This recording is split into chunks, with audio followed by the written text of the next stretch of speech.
A very happy evening for each one of you. Wishing a very happy Christmas as well as a happy New Year.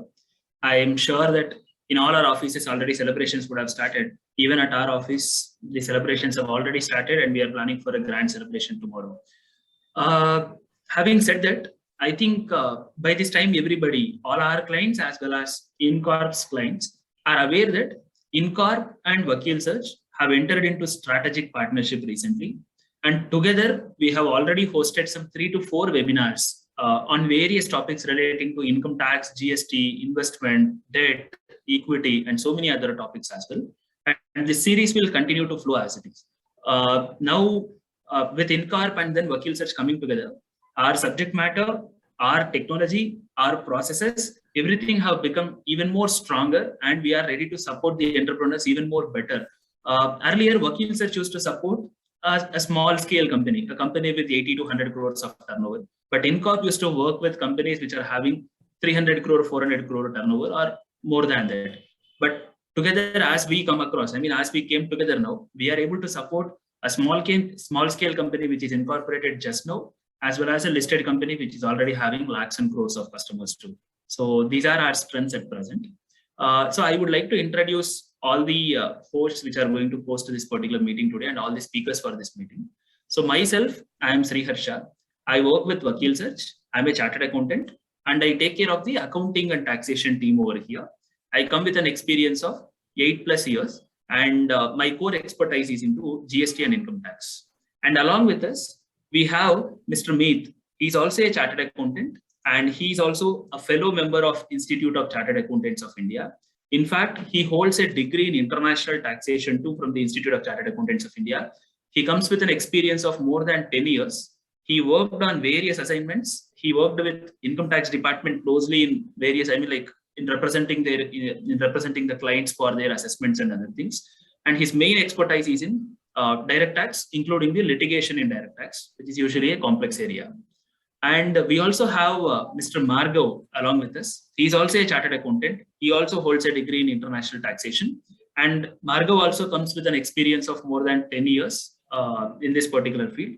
He also advised the clients on international taxation, transfer pricing, and corporate tax compliance. And he also handled litigation and even represented the clients before the Income Tax Appellate Tribunal. So these are the profiles with which Mr. Meet and then Margav have come together. I would like to welcome both of them. Welcome, Mr. Meet, and welcome, Mr. Margav. Thank you, Harsh. So thank you, Harsha, for the background. Thank you. So already I think everybody is aware of the topic now. The buzz going around in this particular domain is about income tax returns, because due date of income tax returns has been extended multiple times this year. And finally, the final due date even from the government's end, which is decided, is 31st December for the people who are not subjected to audit, and February 15th for the people who are subjected to audit. In simple terms, if I need to say, for all individuals who are receiving the salary, due date is going to be 31st of December. And for the people who are running the private limited companies, or for the people who are coming into the tax audit limit of that 5 crore, 10 crore turnover and all, they will be filing their due date before February 15th. And everybody is aware, almost every newspaper has covered this issue, that there is a new portal which is launched for income tax. And that portal was having, at least I can say, was having so many issues. Initially, both professionals and even the taxpayers have complained a lot about that portal. Infosys and government had worked together along with our Institute of Chartered Accountants of India. They took a lot of feedback from all the professionals. And in a way, we should say the portal is almost up to 80 to 90% mark today. In fact, I can ask Mr. Margav to throw us some light on the data on where we stand with respect to the income tax, number of income tax returns filed today, etc. But having said that, I would like to repeat the due date once again. 31st December, which is just 7 days more from today. 31st December is the due date for filing the income tax return if you are a normal salaried employee or if you are running a small business. February 15th of 2022 will be the due date for you if you are running a company which is coming into the tax audit limit, either a private limited company or even a small business which is coming into the tax audit limit. Again, tax audit limit, it has a detailed discussion. Maybe we will take it up during this webinar. So if you are applicable for the tax audit, then at the time the due date will be February 15th. Otherwise, remember your due date is December 31st. Now, like I would like to ask Mr. Meet, like don't think that I am starting on a negative note, but say as if we like miss this due date, if we miss this December 31st due date, what will be the consequence? So up to March, you can file your belated return. It is told a delayed return is a belated return. Technically, you can file your returns along with a small penalty. The penalty is depending upon the income that a person earns. So up to 5 lakh, it is around 1,000, and above that, it is 10,000. Will there be any interest as well? Yeah, so tax interest is separate from this default in filing the return. So tax interest is the meter is on from your advance tax missing due dates and all. From 31st March onwards, the tax interest rates are ongoing to every taxpayer. Yeah, agreed. So you mean to say that both interest as well as the penalty will also be applicable. The penalty will be up to 5,000 to 10,000 rupees, but whereas the interest is normal 18% charge and 234A, BC and all will be applicable. So ideally, it is not good to skip the income tax return because even still 7 more days are there. So for that particular reason, I don't think there is any reason why we need to skip it. But if in case, if you are missing this deadline, so please remember, you need to pay the penalties and then file this income tax return. Mr. Margav, so can you throw us the light upon how many returns are completed so far and what do you expect in the next 7 days? Is there a chance of extension? Because I think this has become a usual practice for all of extension with the government. Can we ask at this time too? And what do you think the government will decide on that matter? Yeah, so as far as the due date is concerned, as you have already pointed out that it is just 7 days which are left for the due date. And basis the last numbers that were released by the Income Tax Department, as on 20th of December, a total of 4 crore returns have been filed. And if you see majorly the ITR 1, ITR 2, and ITR 3, which is regularly used by common people, individuals per se, there if we see the number has crossed around 3 crores. So usually we see around 7 to 8 crores returns being filed. And as against that, we have just 7 days left for the due date and the number is only around 4 crores. So 4 crores, as it may seem that, okay, 4 crores people have filed 4 crores people have filed the return. But the number of people filing return in India is very less as compared to the total population of 130, 140 crores that we have. So in the number sense, 3 crore may seem, 4 crore may seem big. But in terms of the total number of people who are usually complying, this is a small number. So considering what I feel is that somewhere the extension might come at the end of the due date, nearing the due date. Agreed, Mr. Margav. So the numbers which absolute numbers might look very big, but when we compare it with the total population, yes, you are absolutely right. We are just 3 to 4% of us are complying with the income tax provisions, or like 3 to 4% of us are filing income tax returns. And in fact, like Meet was discussing with me before this meeting, he was also mentioning that last year, the total number of income tax returns filed in India were around 7.38 to 8 crores. So this time we are at 4 crores, which is almost 50-60% we have completed. So still there. But anyway, for many of them, the due date will be February 15th. So before I proceed for the next question, I would also request audience attending over here, please pose your questions on the chat box. I will take up that question and I'll request our speakers to answer those questions. Now, Yogeshri has asked a question. Does the due date differ for the private limited company and OPC? Mr. Meet, can you throw some light on that? It's the same due date. For a private limited company and an OPC, the due dates are same. Yeah, so for private limited company and OPC, due date is same, and it will be February 15th. However, for filing the ITR. Correct, for filing the ITR. However, Yogeshwari, I would like to say one thing. See, the due date which we are discussing in this webinar is purely for income tax due date alone. But there will be your corporate compliances due date, your annual return due dates will be there. They are different, and most of those due dates are ended by November 30th.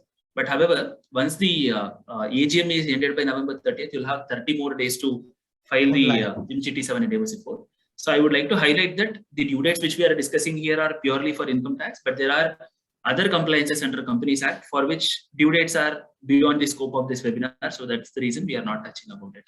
Even Yeah, thank tax you. audit due dates are different from the income tax filing due date. Tax audit due date, transfer pricing report uploading due dates are 1 month prior to the due date or actual due dates.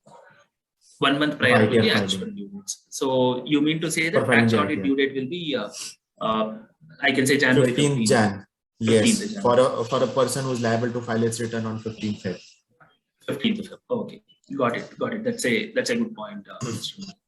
And I was also seeing actually, in the Twitter and everywhere, AIS and TIS are the two words which are trending. People are saying government started utilizing artificial intelligence. People are saying government started accumulating the data from many places. People are saying my privacy has been violated because of this. First, I would like to understand, like, what is this statement all about, and how is it different between the? I mean, how is it different now when compared to the previous days?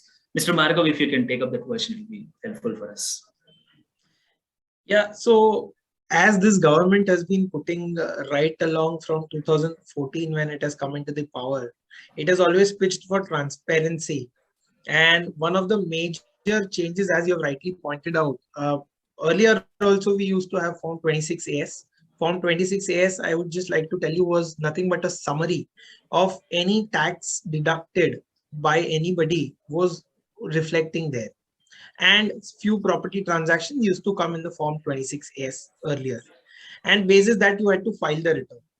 And AIS, annual information statement, it is nothing but those statements earlier used to be only available with the assessing officer. And they used to conduct the assessment basis entire information, entire gamut of information which the department had. Basis those information, they used to conduct the assessment. But now this has been a complete overhaul, complete change. They are giving you this annual information statement right at the beginning. They are saying that these are the types of information, these are the detailed information which I have about you, about an individual assessee, and you can go through those information, go through those details of income, expense, your property transactions, your mutual fund transactions, your refunds that has been received, and the entire gamut of information it is given to you. And then you are being asked that you comply, you confirm these details, and accordingly you file the return of income. So these information never used to be earlier available with the taxpayer at the time of filing of return. It might very well sometimes would happen that if a transaction has happened, say at the start of the year in the April or May, and when you file the return, you are in the next year, July, August, where the due dates are there. So you might have very well missed a transaction done at the start of the year, and you might not recollect, and by mistake also, if you miss out, and since it is not there anywhere reflected, it might miss it. You might miss while filing the return. But with AIS, you have all those data, and you can definitely go through them at the time of filing of return. It acts as a checklist for you that you don't miss any types of income. So as far as the privacy is concerned, I don't think it is very big of an issue. I think it's very essential that, see, the transactions are being done through banking channels. The transactions are being done through government entities or the people who are responsible, like registrar and all those places. So they are supposed to file compliances with the government. And that's why these information get passed on to the government. And they have a database which is being used. And the data is entirely presented to you in a simplest of the form so that you can consider while you file the return. Understood. With anything you would like to add on this?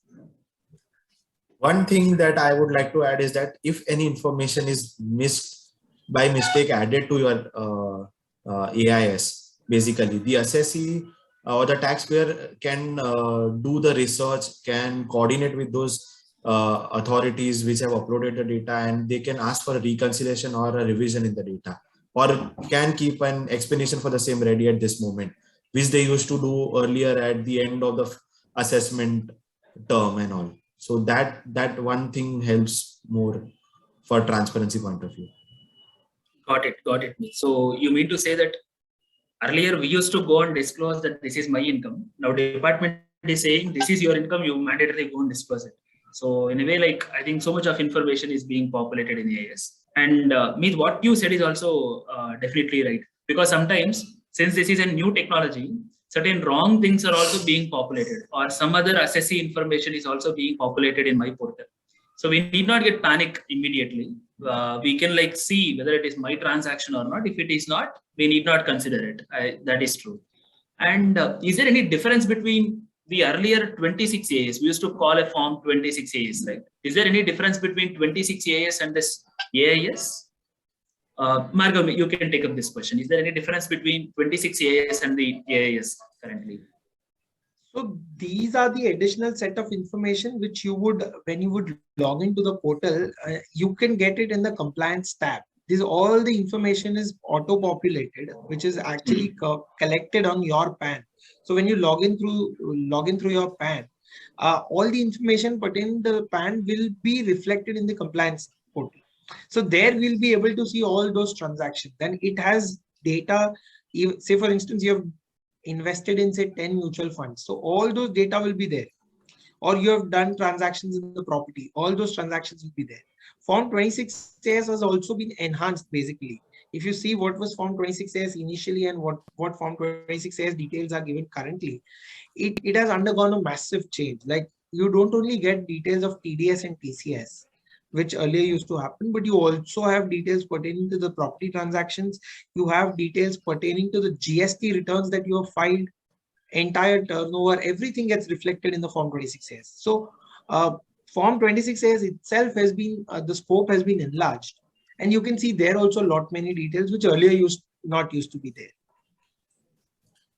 Got it, Mr. Margo. So day by day, things are becoming like, more and more strict is what I can say. The reason is government is accumulating the information from every place. Thanks to technology and things like big data and artificial intelligence, it is able to accumulate information from stockbrokers. It is able to accumulate information from registrar offices. It is able to accumulate information from gold shops. It is able to accumulate the information from car showrooms. It is able to accumulate the information from that SFT statement, specified financial transaction. Exactly. So in a way, any transaction, I can safely say that which goes beyond a particular limit, say 10 lakhs, is definitely there under the purview of Income Tax Department. They are watching the transaction and they know what transaction is happening over there. So basically, I would just like to add there, you rightly pointed out. Just one more point, that everything is being served on a platter to you, that this is all that you have done in a particular year. Correct. Now, Correct. when you file your return, you ensure that you're considering everything that has been there. Yeah, that is true. Even in fact, in my case, I had one bank account which was very old, and there was small amount of balance left in that bank account, which was adding up. I mean, the bank was adding up some interest on the top of it. For the past 4.5 years, I have never opened that bank account. I don't even know where the bank account is. But today, because of AIS, they populated, okay, Sriharsha, you have 4 bank accounts, and 4 bank accounts have credited this much amount of interest into your bank. So that is when I realized, okay, this is also one bank account there for me, and then there is some balance lying out there. So it's all like, I mean, not coming from my side, it is coming from the department side now, which is like very, sometimes it is good, sometimes it is like, I think we feel that a lot of things are there with the department, we cannot easily escape now. So it's like they know more about us rather than we knowing more about us. This statement is absolutely true. This statement is absolutely true. We don't know anything about us, but they know a lot about us. Yeah, Margo, moving forward, this crypto is also becoming very popular, right? I mean, there is a data which says that 8% of Indians have already invested in crypto, which 8% is almost 6 to 7 crore people have already invested in the cryptocurrencies. So what about their tax implications? So should I need to pay income tax on crypto? Can I use the crypto for escaping the income tax in the country? Meet, you can take up this question. Oh, so crypto bill is due in Parliament, a very litigative topic, whether crypto is a legal currency or no, whether people can trade in crypto, whether wallets can be allowed to be continue to be used for crypto buy and sell purposes. Very, very debatable topic. But our personal opinion matters end of the day now on such topics. So Crypto trading, of course, it has to be shown. If there is an income, it has to be offered to tax. If there is a loss, you can claim the loss. But again, litigation persists on such topics. If it is a frequent transaction, there are Supreme Court judgments about trading and capital gain classification. So if it is a frequent transaction, you can offer the same under your business income or loss. If it is a investment vehicle or a investment category, currency trading that you are trying to do, then it can be offered in capital gains. As of now, the safe answer would be to offer the same under IFOS, because there is a bit of technical arguments that an expert may use in showing cryptocurrency in your computation of income. Understood. So for now, you mean to say we have to show the income, but claiming the loss is again depending on the judgment. Claiming the loss maybe like it might be allowed in the future, or it might not be allowed in the future, is what I mean. Like even if we claim it today, it might land up into litigation, is what you mean to say, right? Yes, Meet, agreed over there. I think Margo, in this case, me and Yeah. Margo will also have a difference of opinion. Exactly. Okay. Exactly. I was just coming on to that.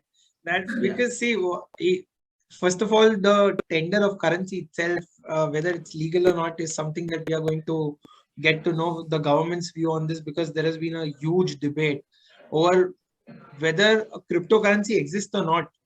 Whether there is an underlying to it or not is something which is being questioned by a large number of people.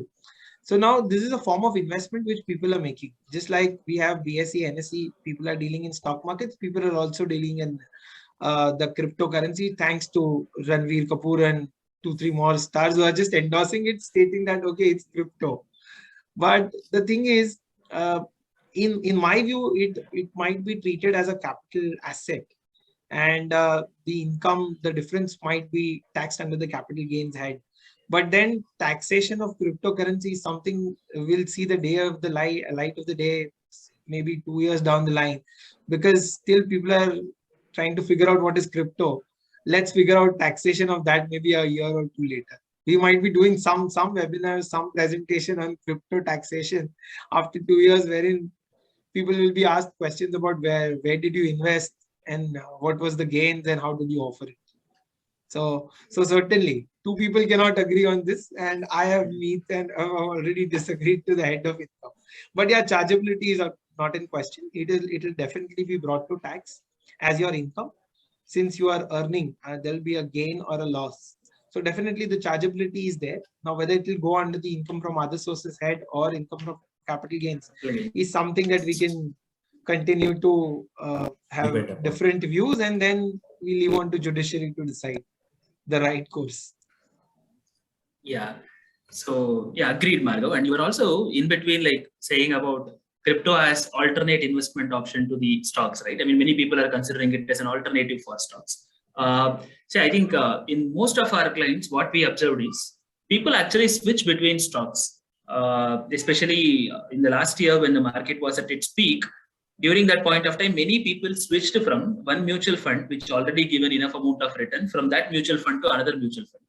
And usually, I mean, as a common man, we tend to assume that I just switch the investment from one place to another place. I don't need to offer anything to tax. So, Meet, what do you say? I mean, like, is there anything which I need to offer to tax whenever I'm switching the mutual funds or switching between the shares, etc.? Yeah, so switching and switch out is a very interesting topic. There are several judgments on it, and it is a settled position that switching and switching out of the mutual funds is required to be reflected in your computation of income. It has to be offered to tax even if there are no gains or losses, because sometimes we used to see dividend related ones where you already offer dividend amount as your income. The reinvestment amount is the dividend is again reinvested back to mutual funds. Those switch in, switch out positions, there was no capital gains arising actually, but disclosure is required in your capital gains statement of your computation of income. Understood. So switching will be treated as a taxable event. So we need to definitely offer it for a tax, even though I invest the entire amount. That is what you want to say. Yeah. So what actually happens in this case, if I may just simply put in, you have invested say 25,000 rupees in a mutual fund, say for example, I'll just name one, Axis Mutual Fund. You are investing 25,000.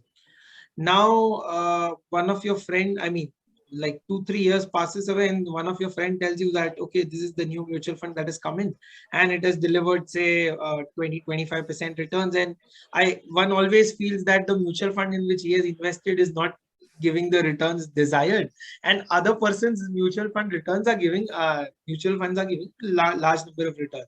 So after 3 years, what I do is I just pull out 25,000 and I invest. So my value of Axis Mutual Fund has increased from 25,000 to say 35,000 in 3 years.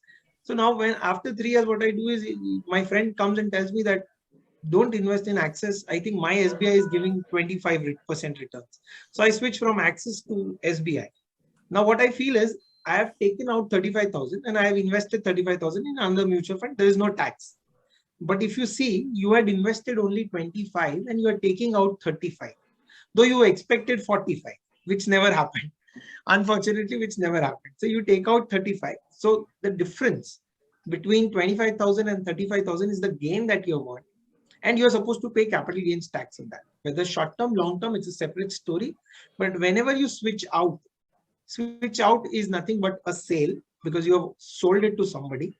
Now that sale attracts capital gains. So you need to pay tax when you switch out, even though you have made an investment in another mutual fund, but you have earned a gain of 10,000 rupees. That's where you have to pay tax. And also there is no credit into your bank account at that point. That's the most important part. Since you never get money because you just switch from one mutual fund to another, your broker would be doing that for you. You don't even get a credit in your bank account. You feel that the money was invested earlier. Money is still invested. You did not earn anything, but no. Earlier, your 25,000 rupees was earning for you. Now your 35,000 rupees is earning for you. So the difference between 25 and 35 is your income, which is supposed to be offered, which is missed most of the time, because when you get your returns filed, you give your bank statements. No credit is reflected, but thanks to income tax department, thanks to the onerous liability which income tax department has now given to the brokers and all, they will be filing an additional return wherein your gains will start popping up in the Form 26S. In the compliance statement, now your even gains will start popping up. So these incomes, small incomes which were being missed out, come next year, your capital gains would be computed. We just hope that those details are properly filled out so that we have a less difficult time while filing the returns, but that's what we can hope. But it will certainly form part of your Form 26AS. And you will not miss it from next year. But this year, when you file the return, if in 2021 you are switched over, make sure you offer that. Because income tax department certainly has an information of that switch in and switch out. That's reflected in AIS. AIS will reflect the switch in, switch out position. The sale proceeds, they will reflect. Yeah. Got it. So there is no way in which we can miss it now. I mean, we should definitely disclose it now. And your example made it very clear too. The 25,000-35,000 example has made it very clear too. And the switch, and Harsha, on a lighter note, switch always happens because one of my friends tells me that he's earning more in the another mutual fund. True. Grass is always greener on the other side. Grass is always greener. Agreed. Yeah. And Margav, my next question is on the new income tax portal, because government is advertising it a lot, right? You can file your returns on your own, or like they are saying it has become more and more simple. What's the truth, or what's your opinion on that? Has it become more and more simple? Now, should we say that complying with the income tax has become very, very easy when compared to the past, or is it same, or has it become worse? So if you see, one of the biggest difference which I have experienced for the past like 3-4 months, where the website is still evolving and it is being coming up as a website which can sustain. So couple of things which I have observed is various things they have tried to put it in the system itself. Like it's like a Google form that you're filling. They have made income tax returns. ITR 1 and ITR 4 always used to be those cases, even in the past website. 1 and 4 you could fill it, just like you're filling a Google form. But this website has introduced wherein you can even fill ITR 2, ITR 3. So this is one big difference which they have gotten. Secondly, if I would say, here we are addressing an audience which are majorly into individual compliances. But since we had a question about the company as well, I would just like to throw light on that part as well. There are various forms which we used to upload in a particular format earlier. So we just used to generate it through system. We used to generate an XML file which was getting uploaded on the portal. But now what has happened is they have made that form also online. So I just need to answer those questions after logging into the portal. I just need to answer the questions, and as I have answered those questions, it gets captured and it gets filed. So this is a big change as compared to the earlier part where I used to use the Java utility, which used to give me an XML file. I used to upload that. So those processes have been cut out. And I am just required to go and answer the questions, the forms which are already there. I just need to go fill those details and enter it. And that's how they are accepting the forms. So the online forms is one of the things which they have made simple. This is the major change there that they have given in the new website. Got it. In a way, the things are becoming a little more easier when compared to the past. Maybe, I mean, they may not have achieved their goal now, but at least they are in their journey of achieving it. Certainly. So much of a data, even they are giving it pre-filled. Like, for instance, if a form 16, a salary, if the TDS is deducted in the 192, your entire form 16 becomes part of ITR 1. Not only with the income part, earlier that is to happen that it was only income. All the allowances, all the exemptions, you had to file yourself. But that has been done away with. You not only get your gross income, you also get all the allowances which your employer has allowed. Even that is auto-populated. So your entire form 16 you can see in your ITR 1 if you go through online filing of the through portal. That is happening. So it has that way they are trying to make it more simple. Yeah, they are making our job even more simple. That's true. That agree. The compliance with the company is a big concern, but that maybe Infosys will help us. Yeah, hopefully. With respect to the other forms, we are facing some tough time, but we'll hope that with time, even that eases out and compliance becomes a happy job. Yeah. Mostly, I hope it should be. Tax paying at least never been an happiest thing, but at least complying with the tax should become easy. Should not be a task. Yeah. Yeah. In fact, like I was discussing with one of our clients yesterday. She's an employee who receives approx more than 60-70 lakhs of income. So she was calculating her average tax percentage. Average tax percentage was coming to somewhere around 34% in income tax. And she was also saying me, like, for everything, whatever I buy, they name it as a luxury item and they're again charging 12 to 18% GST. In a way, I'm paying 34 plus 18% for living in India, which is 50%. Same a methodology by which I'll step out of the country and then stay. So that's how people are feeling. But at least, though the tax rate is not reduced, complying with the tax should be made easy. You're right over there, Meet, having said this, like, since you are already saying there is so much of information which is there already with the department. Now, if I miss even a small bit of it, there is a high chance of receiving the notice. Can you throw us some light on like what notices or like how do we approach once the notice comes? What should I do immediately? As a common man, what should I do once the notice is received? So there are different types of notices: regular assessment and reopening cases. So reopenings are always due to some or the other issues which have arisen just now, or the information is available to the department recently. That is the reason why they need to open it, reopen it, and not within the particular time limits that are already set. The ones that they are already addressed or are addressed during the regular time limits are the one which we can curtail through this transparent AIS and 26AS reconciliations that our taxpayer does.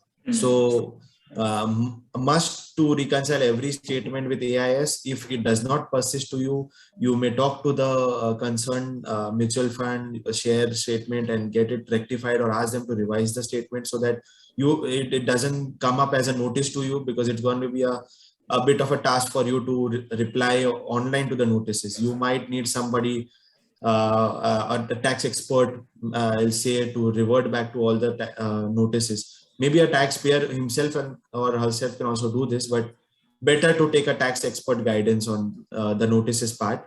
If there is a reopening, of course, there is a big process. there are too many submissions that may follow. So most recommended, if there is a reopening 147 section related notices, you should come in contact with the taxpayer. But if it is a 143 notice, you don't need to worry, you can handle it yourself. And if you see things are going out of the way, then you come in contact with the taxpayer or take the guidance of the taxpayer at least before submitting any response.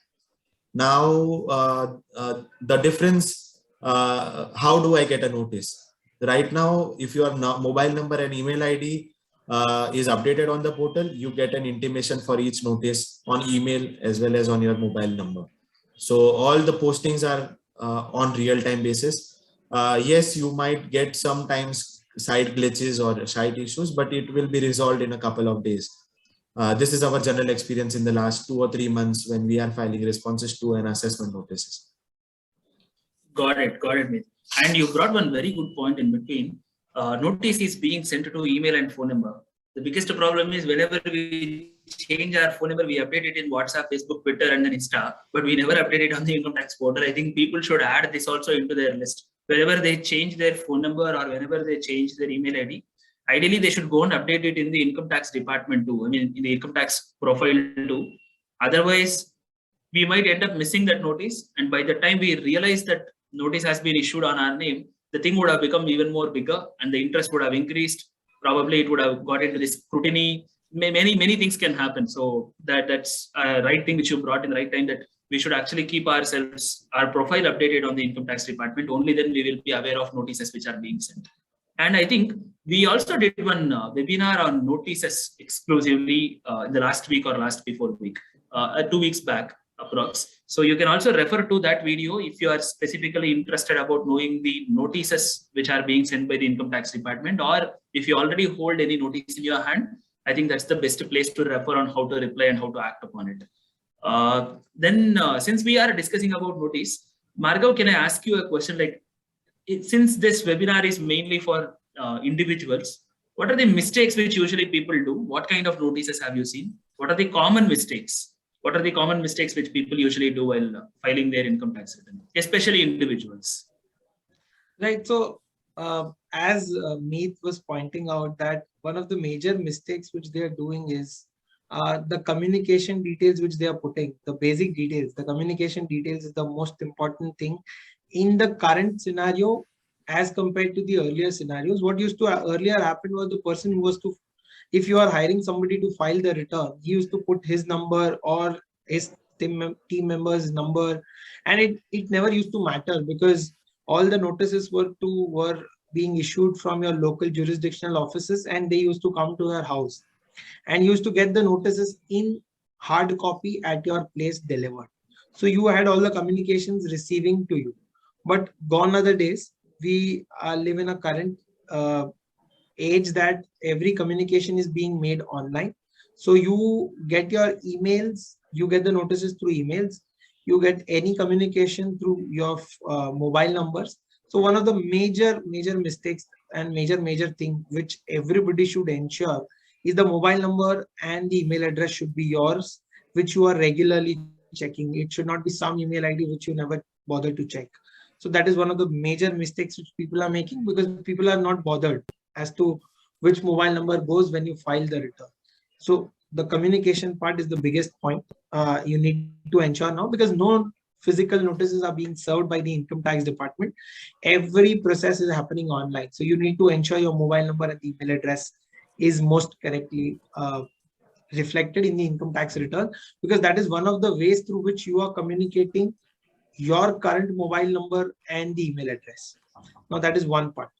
Secondly, what common mistakes which people make while filing the return is the selection of form is also one of the mistakes.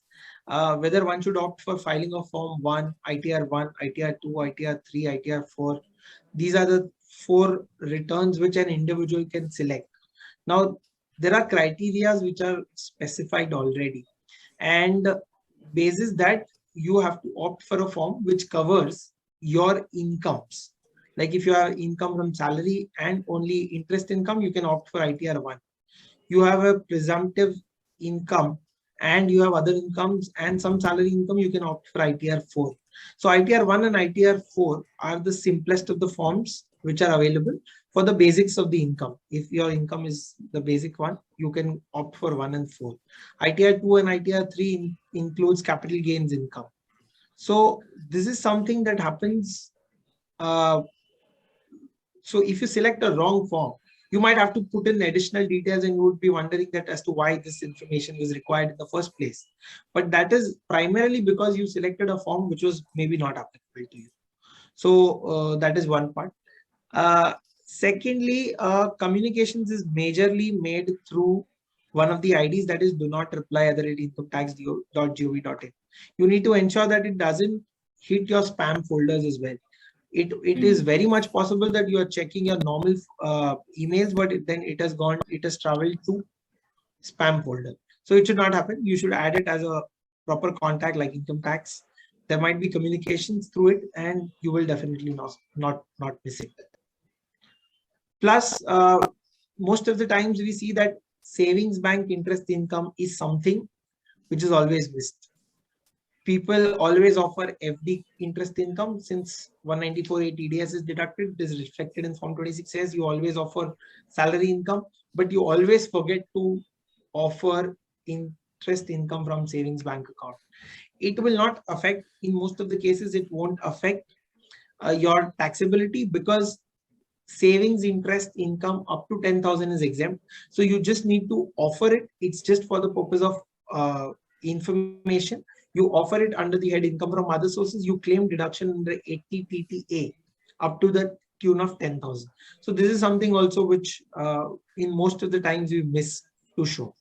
So these are some of the common mistakes which people do. So we need to ensure that we don't do this mistakes while we file the return. Yeah, I would add one more thing along to that, Marco. See, most of the times in individual returns, people are not e-verifying at the end. They are filing the return, but they are not doing their e-verification job and they are missing it. Even now, even income tax department also took one other step. Whenever, see, at the end of the filing, we need to validate the return or sign that return by using the Aadhaar OTP or by net banking or by sending a document, physical document by signing it in the or the post. But since that is a difficult part of the job, people will complete their entire return and will ignore that last part of it, last validation alone, because of which your return will not get processed. You will not be receiving the refund, or that return will not be considered as filed itself. So that's what is the another problem.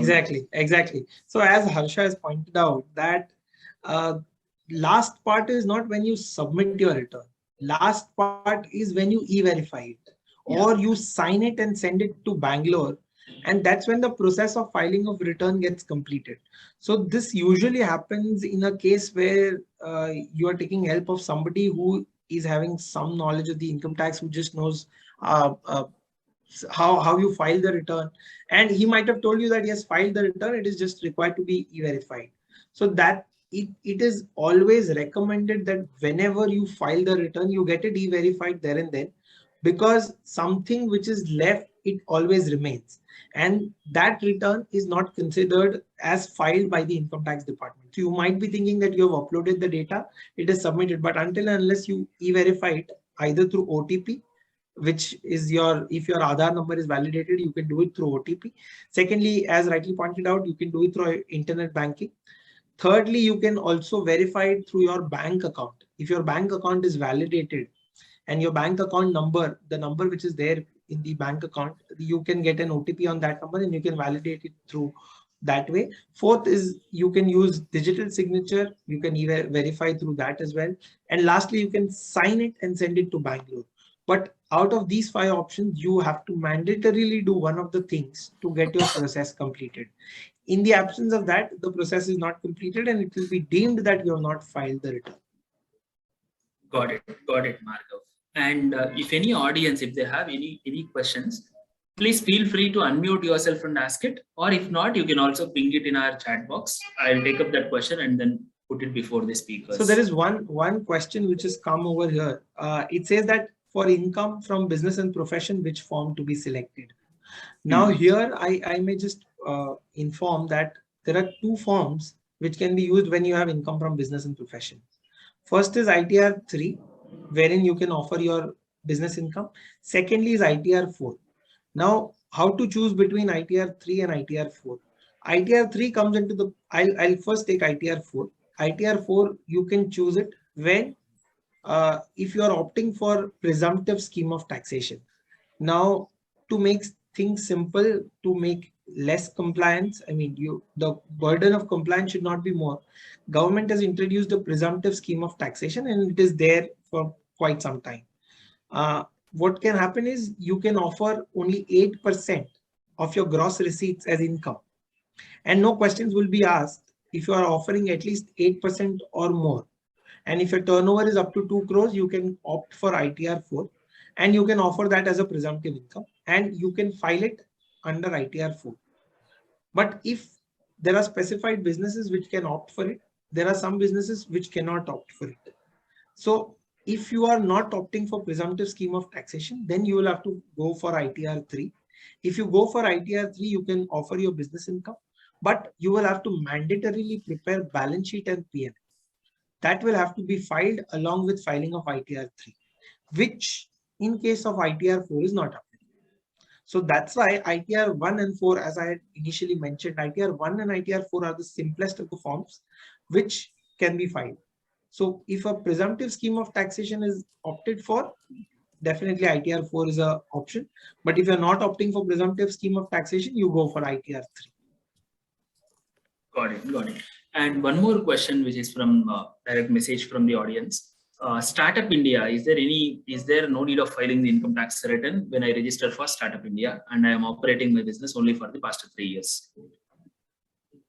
So yeah, Bhargav or Meet used to take this question.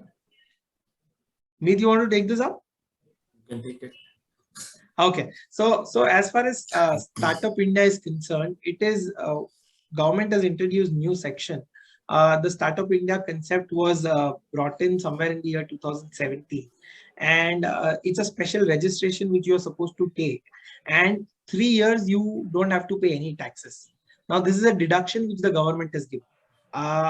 Deduction means that you need to offer your income and claim the deduction in continuous 3 years out of 10 years.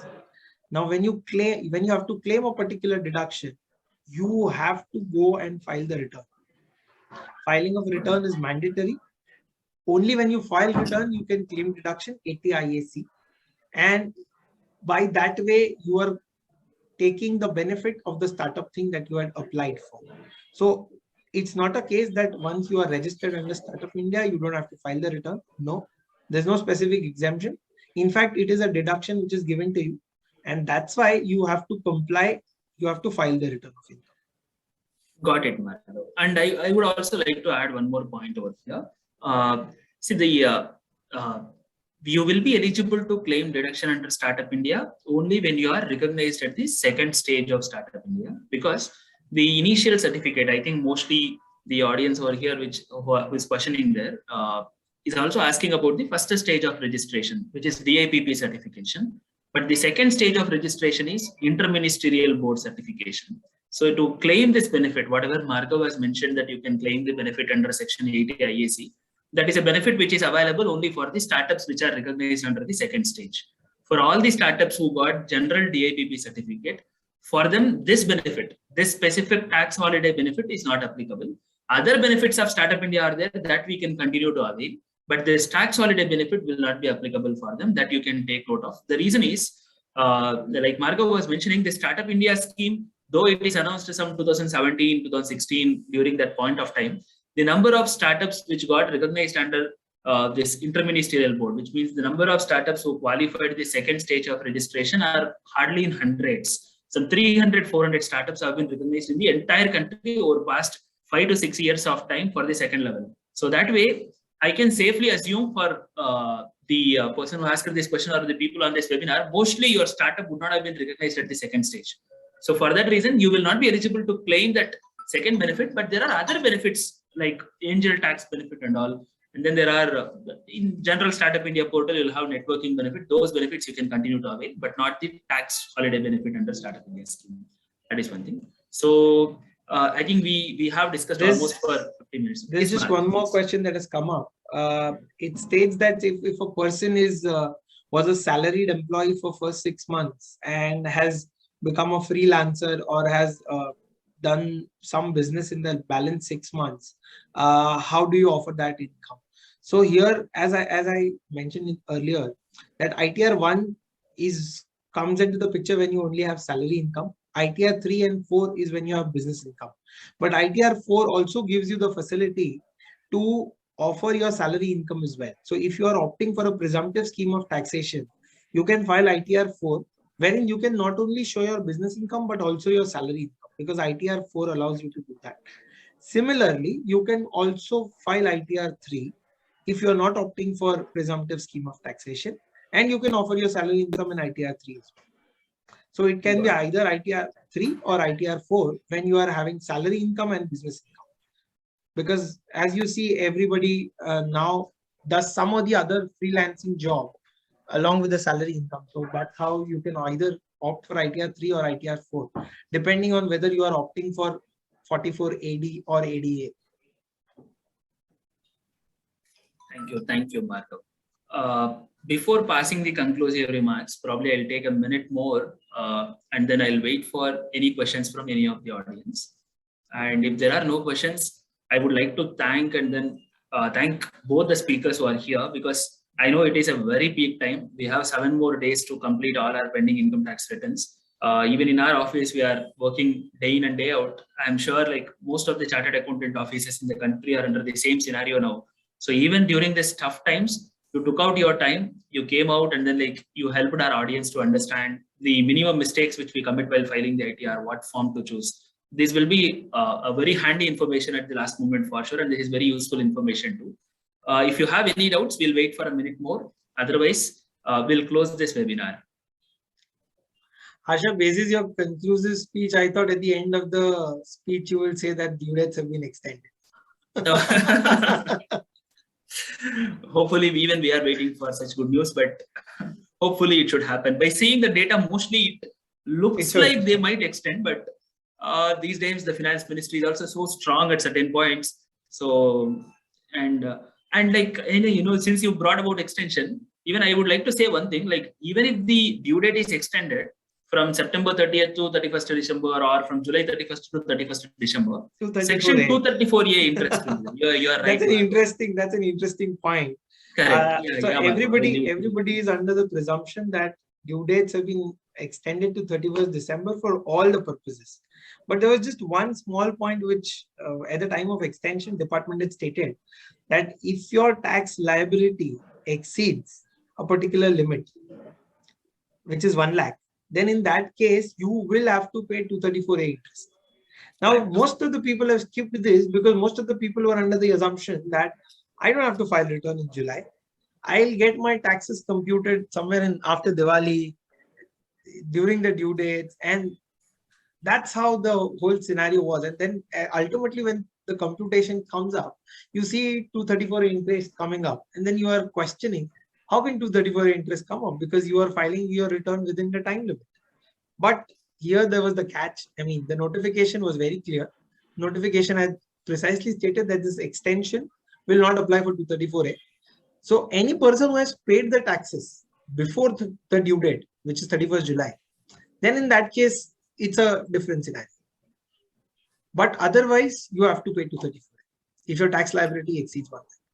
Yeah. So we cannot assume that due date has been extended for everybody. If there is a tax liability, go and clear it now immediately. I mean, there is nothing called clearing the liability, filing the return anymore, because we are left with only 7 days. So we would wish that everybody files the return over here. At least avoid the notices.